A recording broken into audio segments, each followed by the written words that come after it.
Order! Order! You are an incorrigible delinquent at times. Behave yourself, man!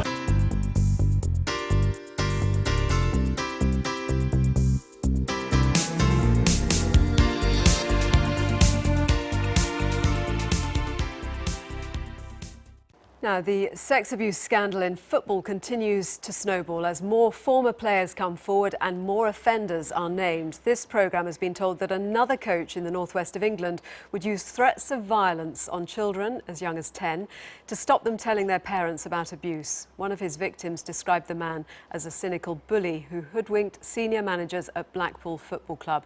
Jim Reid is here. The coach we're talking about is a man called Frank Roper. He was a former youth coach at Blackpool Football Club. You can see a picture of him here. Now, we understand from work we've done yesterday that he's now dead. He passed away in Ireland in 2005. It's interesting, though, because we've had a lot of conversations with former footballers over the last couple of weeks, and this name, Frank Roper's name, is one that's come up again and again and again. We now think he might be responsible for a large number of abuse cases in the northwest of England. We've personally spoken to 4 people now who were either abused by him, assaulted by him, or saw very inappropriate behaviour on other boys. So, tell us more about what you know about him. He was a former youth coach at a club called Nova Juniors, which was based in Manchester in the 80s, beginning of the 90s. He had close ties, though, with Blackpool Football Club. He owned a sports club, also a sports shop even, in Blackpool. He owned a house in Blackpool as well. As far as his behaviour as a coach goes, he's a very divisive character. He seemed to get on very well with some of the other managers. He used to get into huge arguments on the pitch with some of the other youth coaches, youth managers around that time. And what's the level of abuse that you're talking about? We're talking about children as young as 10, 11, 12 years old. There are reports that Mr. Roper took them abroad very often. We've heard of trips to Thailand, also abuse at his house and in his car. The first person to come forward about this was Paul Stewart, who was the former Tottenham and Liverpool midfielder. He talked about being abused daily by Mr. Roper for up to 4 years. This is him reacting last night to the news that Mr. Roper has passed away. He's taken a big part of my life away from me. You know, my childhood, the ensuing years when I had problems. So, you know, I'm not letting him take the rest of my life away. So, you know, like I say, nothing changes in me getting the message out there and telling people to come forward if they need help. I know there's people probably still suffering out there that probably haven't even told their own family yet and how they can deal with that. So that was Paul Stewart, who was the first to come forward last week. Since then, though, we've had others with very, very similar stories. Another man is a man we've spoken to before on this programme, a guy called Jason Dunford, who was a former youth player at Manchester City Football Club. Now, we spoke to him last night, and he was the person who talked about Mr. Roper using threats on boys' families. So you've got to remember, these boys were 10, 11, 12 years old. And apparently Mr. Roper used to say, your parents will be harmed, we'll kill your brother and sister if you come forward. Jason Dunford was abused, he says, or was assaulted in Mr. Roper's house when he was just 13 years old. This is him speaking last night. I vaguely remember him starting to get at the edge of the bed, thinking, oh, that's strange that he's coming with us. Probably, why hasn't he got his own bed? It was a large double, a very large, big bed. My other teammate jumped over my shoulder as we entered the bed, and I thought, why is he so hasty about getting to this wall? Now I know why he was hasty to get into the wall. He must have waited for all the kids to nod off, and all of a sudden I was awoken with a stray hand, and it wasn't a child's hand, it was a man's hand, and that man's hand was on my thigh. Do we know what happened to Frank Roper? He was never arrested in his lifetime. There are reports that he went to Thailand, lived in Thailand in the late 1990s. As I say, we know he died in Ireland, we think, in 2005. Both Paul Stewart and Jason Dunford, who you just heard, were talking last night about being disappointed at hearing about his death because they wanted him brought to justice. And more revelations in the Mirror today. Yeah, this is the front page of the Mirror today, and it's about another coach entirely. So this is a guy called Eddie Heath, who is also now dead, was a youth coach at Chelsea in the 1970s. And today this man, a man called Gary Johnson, has come forward to the Mirror to say that he was abused by Mr. Heath in the 1970s. He says hundreds of times. The really interesting thing about this case is that he came forward to the police in the aftermath of the Savile investigation. The police couldn't take the investigation any further. So he went to Chelsea Football Club, who apparently, according to the Mirror, offered him £50,000 to keep quiet and sign a clause which meant he couldn't tell anybody. Last night we understand that Chelsea retracted that clause, which is now allowing him to speak. Chelsea incidentally say there is now an investigation, an internal investigation into what happened in all this. But this is Gary Johnson speaking to the Daily Mirror last night. They didn't want to be tainted, and that's why I think they insisted on this order. As I said from the off, I wasn't going along them lines of any conversation whatsoever. Yeah. You know, so for them to pay the money that they paid, yeah. With an order. Tells you that, you know, they really didn't want to admit or help myself for fear of being exposed. Thanks, Jim. Well, we can speak now to Neal Henderson, who is the Chief Executive of SafeLine. It's a specialist charity helping the victims of sexual abuse and rape. Also, Alan Robertson, an independent sexual violence advisor from Survivors UK, which offers a range of support services, including counselling and therapy. And we're joined from Norwich by Chief Constable Simon Bailey, National Police Chiefs Council Lead for Child Protection. Thank you all very much for joining us. Simon Bailey, first of all, do you know the total number of clubs across the board, from Premier League down to local clubs, now caught up in this? Yes, at the moment there are 55 clubs that we know are involved in this, stretching from clubs in the Premier League right down to the grassroots of the Football Association. And I'm anticipating that that number will increase in the next few days and weeks. And why do you anticipate it will increase? Well, what we've seen since Andrew Woodward came forward so courageously is more and more men coming forward to talk about their abuse. And certainly at this moment in time, we haven't seen any let-up in the number of calls that are being made to the NSPCC and the Football Association's hotline, or a slowing down in the number of people that are contacting both football clubs and their local police force. And from my perspective, that's really encouraging, because it means that those victims who have for years remained very silent on the matter now have the confidence and the courage to come forward and report their abuse. And from my perspective, it is so important that they do that, because what we have to do first and foremost is ensure that their abusers are not in a position whereby they are able to carry on abusing. That at this moment in time is our primary focus. What is the total number of former players, whether youth or otherwise, who've now come forward via the hotlines? Well, the number is, as you will appreciate, is changing almost on a daily basis. But at this moment in time, we're looking at in the region of 350 victims that have so far come forward. And the time periods covered by the allegations? I think going back right into the 1960s, through the 70s, 80s, 90s, and I believe maybe even one or two of more recent abuse. And of course, through the auspices of Operation Hydrant, the National Police Chiefs Council, national coordinating body to allegations of non-recent abuse, we are coordinating the services' response to that. We are working very closely with the Football Association and making sure that the service response is proportionate, that we are prioritising the use of our resources to make sure that we meet the expectations of needs and victims. How complex is this investigation? Because more individuals are being named all the time, more forces are investigating. How much of a joined-up approach is there, or is everything being treated very much as sort of individual incidents at the moment? Is there any sense of something more joined up than that? No, we are taking it is a very, very joined-up approach, and as I said, we are working very, very closely with the Football Association. Operation Hydrant was established 2 years ago now to look at the coordination across the service of reports of non-recent abuse in institutions and by persons in position of public prominence. So the operation is there, it's well established, it works very efficiently and effectively, and it means that we are able to work closely with forces, so whereby we receive allegations of abuse at the hands of an individual across the country, we are able to identify a lead force. That force will appoint a qualified senior investigating officer, and as a result of that, we are able to ensure the most efficient and effective approach and making sure, most importantly, that victims get the response that they deserve. Is there any sense, when I talk about something being more joined up than that, of there being a network? No, I think it's too early to say that, and I wouldn't want to start speculating about networks of abusers. I think what we have to do at this moment in time is to ensure that victims that are yet have the confidence and courage to come forward are able to do so now.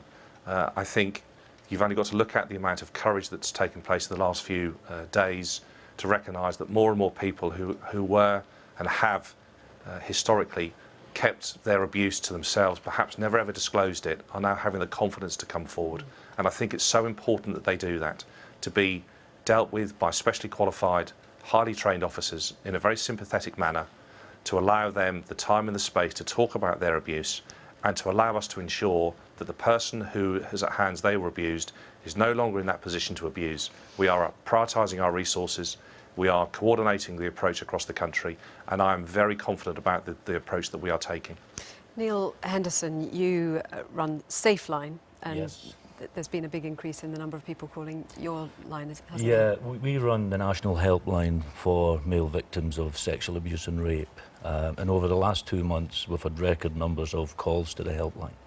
In the last few weeks, it's nearly doubled by about 50%, and that's calls as well as text and instant messaging, because a lot of victims find it very difficult to talk about their abuse. I think the thing I would like to pick up on, we talk about it being football abuse, but the people that are contacting Safeline aren't in the football world. And I would echo Simon's thoughts. The bravery of the footballers that have come out and spoken about their abuse has empowered many other victims to come forward, because they do believe they will be believed. And the people we're supporting at Safeline, there's hundreds from different walks of life. We had a 91-year-old person call us yesterday, so he's lived with abuse for 80 years, and the courage of the footballers made him want to speak. We're getting people from schools, from scouts, from ice hockey, from different walks of life. So this is permeating way beyond football, and we need to recognise that there's a lot more victims, not just within the football environment, but it's much, much wider than that, and everybody needs to be supported through this. Yeah, and Alan, what support do people need? I mean, that's extraordinary, hearing about a 91-year-old man coming forward who's lived with abuse for such a large part of his life. But obviously a lot of these are men who have, as we have been hearing time and again, have buried this, and now they're talking. Yeah, I think it's important to have choices for survivors. When someone's been abused, they've lost choice, they've lost power. So we want to give people back the options, the power to make a decision on what they want to do. And for some people, it's really important to report to the police and go through that process. But that's not the best thing for everyone, and some people will find that a really daunting thing to do, and they won't want to do it. So we offer support similar to Safeline through a web chat service that people can contact. And some people might just contact once and that be it. They just want to tell their story one-off. Other people do want to report to the police, and we offer support through that as well as to other organisations. But for other people, justice will look like going to counselling and working through the issues that have affected them, the issues that Andy Woodward so eloquently talked about around abuse, around addiction, suicide. And that might be more important for someone and the important support that they need. Simon Bailey, what would you say to someone who wants to talk about it but finds the thought of actually going through the process of coming to the police and seeing that process unfold simply too daunting?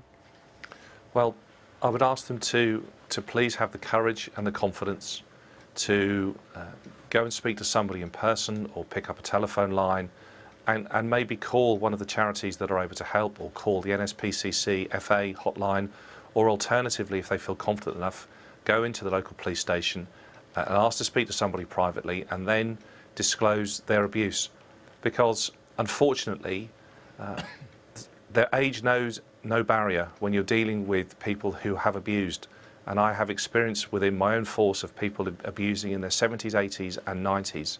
So those individuals, whilst they may have been abused many, many years ago, their abuser still is potentially abusing young people. So for me, it's really important that we do our best to prevent people of 2016, young children, young people being abused now, but also ensuring that victims of non-recent abuse have the confidence to come forward and know that the police service's response is very different to what it was maybe 10 years ago. that we will listen, that we will be sympathetic, that you will be dealt with by highly trained specialist officers, and we will do our very level best to ensure that your abuser is no longer in a position to abuse and that you are able to have your abuse and your story heard. Chief Constable Simon Bailey, thank you very much. Neal Henderson, Alan Robertson, thank you as well. Thank you very much. Well, the NSPCC free helpline, which offers advice and support to anyone who experienced sexual abuse as a young footballer, is 0800 023 2642. That is 0800 023 2642. It's emerged that just last year, Chelsea Football Club paid £50,000 to a former player who alleged he'd been abused by a coach as a child, but with a confidentiality clause which meant the allegation couldn't be repeated publicly. It's now been lifted, enabling Gary Johnson to claim he was abused by Chelsea's former chief scout, Eddie Heath, in the 1970s. Chelsea say they've appointed a law firm to investigate a former employee. Here's our sports news correspondent, Richard Conway. It's important that everyone knows how to raise any concerns about a child's welfare. It's every young footballer's dream to captain their country. Today, every England captain told those children the most important first step is to stay safe. The FA video comes on the day the child abuse scandal within football widened.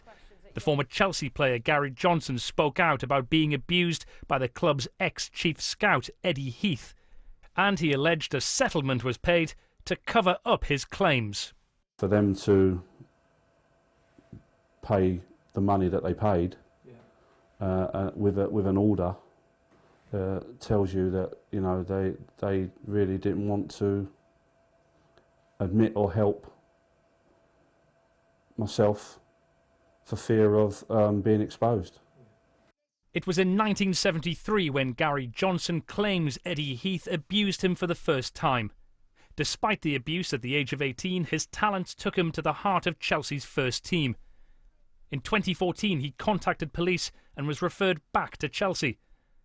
Last year, the club agreed to pay him £50,000, but the agreement was subject to a confidentiality clause. But this week, the club allowed him to speak. One potentially serious issue for Chelsea is whether they informed the Football Association about this allegation of abuse. Premier League rules require clubs to forward any evidence of abuse to both them and to the FA. And the FA's chairman, Greg Clark, well, he has already labelled it morally repugnant if any club conspired to keep victims silent. I think it's only right and proper that we conduct our own investigation, aided by external solicitors, and then when that investigation is complete, we will pass all information to the FA. And then they can have a look at it, and they would be the appropriate ones to decide whether the club acted appropriately throughout. Eddie Heath, who is now dead, is alleged to have abused Gary Johnson hundreds of times in the early 1970s. For those who played in amateur London football during that era, the claims against Chelsea's former scout have not come as a surprise. Friends of mine told me he got in the showers with them at after football matches. None of them ever said that he touched them or anything like that, but he actually got in the showers with those kids. Today, football's present addressed its dark past with the hope of ensuring a brighter future. Richard Conway, BBC News, Chelsea. Now, another top club has been linked to English football's abuse scandal. Southampton say they've contacted Hampshire police following information supplied to the club in relation to historical child abuse. And Channel 4 News has learned that a new independent trust is to be set up to help victims and call for funding from the Football Association. Here's our sports correspondent, Kamian Zeram. Another Premier League club tonight confirms it is talking to police. Southampton, following, they said, information supplied to them in relation to historical child abuse. As Andy Woodward, whose heart-rending testimony is forcing football to confront its terrible secrets, launches an independent trust with other survivors like him. It's not about money whatsoever. This is purely about justice, getting things right, so in the future this can't happen again in anything, whether it's football, sport or whatever. We've got to really put our heads down and go, we need to change this. For Woodward, getting things right means getting them out in the open and an end to gagging clauses. It's emerged Chelsea paid £50,000 last year, yes, 2015, to silence an ex-player. who contacted them about the abuse he says he suffered at the hands of former Chief Scout Eddie Heath when he was just 13 years old. That ex-player is now 57, Gary Johnson. For them to pay the money that they paid with an order tells you that, you know, they really didn't want to admit or help myself for fear of being exposed. It wasn't just Chelsea Mr. Johnson feels let down by, but the police too, who took his statement and then nothing. The tears were coming down my face, and I was put the phone away from my ear and I couldn't believe the questions he was asking. And to go through all that, and then 2-3 days after that to say that they're not going to investigate it further. The police won't comment on individual cases, and as for Chelsea, they may have broken FA and Premier League rules in not passing on information about alleged child abuse. I'm not going to comment on the aspects of the case. I think it's only right and proper that we conduct our own investigation, aided by external solicitors, and then when that investigation is complete, we will pass all information to the FA, and then they can have a look at it, and they would be the appropriate ones to decide whether the club acted appropriately throughout. No comment, nothing to see here. We only want to talk about the football.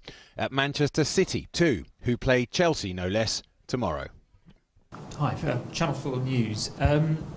This week the English football has been rocked by we're not answering questions about scandal. that. We're here to talk about the football. Chris? But the questions just keep coming. What is football still hiding?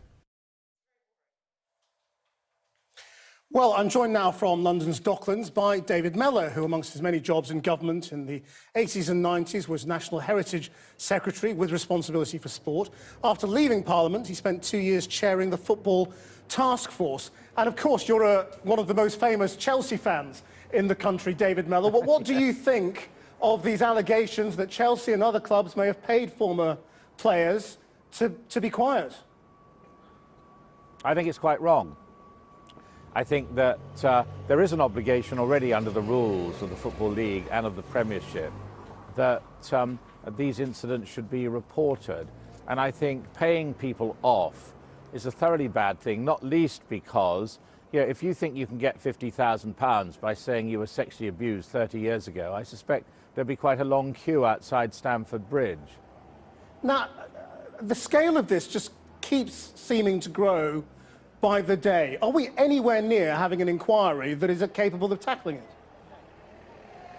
Well, I agree with you. I think that's exactly the question to ask. I think there are two aspects to this, of course. The first is someone who has been abused and really has been abused, and there obviously have been some really quite tearful stuff as one's listened to one or two of these chaps speak. It obviously has had a terrible effect on their lives. That should be investigated by the police. But what bothers me particularly is, you know, what are we doing to ensure that, you know, there'll be tens of thousands of kids who will be going to various league clubs and Premiership clubs training days tomorrow. How can we be sure that those kids are not going to be exploited? And they're particularly vulnerable, of course, both the kids and their parents, because they all want to make a go of football. And what I find disappointing is, first of all, the FA have announced an inquiry led by a QC. Now, you know, I'm a QC, so I understand the breed, and it's a bit like asking a baker to cut you a leg of pork, because what you need is someone who is a skilled investigator. They say the FA, which is a pretty unfit for purpose organisation anyway, that they're using their own resources to do this. Well, what resources? They should tell us. My view is that an independent body should be set up by the FA to report to the FA, and they should go round and check every league club, every Premiership club as a start-off, and ensure that their processes for ensuring that kids in their care are safe are appropriate. And if they're not appropriate, they should not be allowed to run training sessions for young people. I mean, the police are obviously also looking into this. I mean, do you not think between those two inquiries we will get to the truth? We need something else. No, I don't. I don't think we'll get the truth from that. I think as far as the police are concerned, they will do their job, and some forces will do a good job and some won't, as we saw with Operation Midland. But as I say, I'll let the police get on with their job. What I'm concerned about is a job I used to do, which was being sports minister. I was very disappointed that the new Secretary of State, who might usefully sort of become a bit better known by taking a proper public position on something that is a matter of acute public concern, she merely said over the weekend that she welcomed what the FA were doing. Well, does she know what the FA are doing? Have the FA told us what they're doing? Do you know what the FA are doing? I don't. They've merely put out a couple of sentences saying they've asked a QC to look at it, inherently for the reasons I've already given, not the right individual, and they're not telling us what the whole purpose of their inquiry is. It has to be to ensure that the leading football clubs in this country are fit to be entrusted with the care of vulnerable kids. Yeah, and, no, we're now put on notice that football is not a clean game. I mean, let me just ask you briefly. I mean, you say, as you say, you were sports minister. How shocked were you? I mean, often with these scandals, we saw it with the Jimmy Savile scandal, people say, oh, well, there were rumours that you heard, but you just didn't think anything of it. Did you ever hear anything when you were sports minister to suggest that anything like this was going on? I think the more relevant time was the 3 years I spent chairing Tony Blair's football task force, and I had a lot of the leading people in football on the task force, and we were allocated things to look at, like racial abuse in football, for instance, and we made recommendations that changed the law. No one mentioned to us that this was perceived to be a problem, even though, of course, Channel 4, to their great credit, had done that very year, 1997, a dispatches programme, and one of the reporters had asked the head of coaching at the FA about this, and the head of coaching at the FA just stalked past the individual. I now very much regret that this matter was not referred to us, because I think we would have had an early opportunity to do something about it. But everyone kept very quiet about it. David Mellor, thank you very much.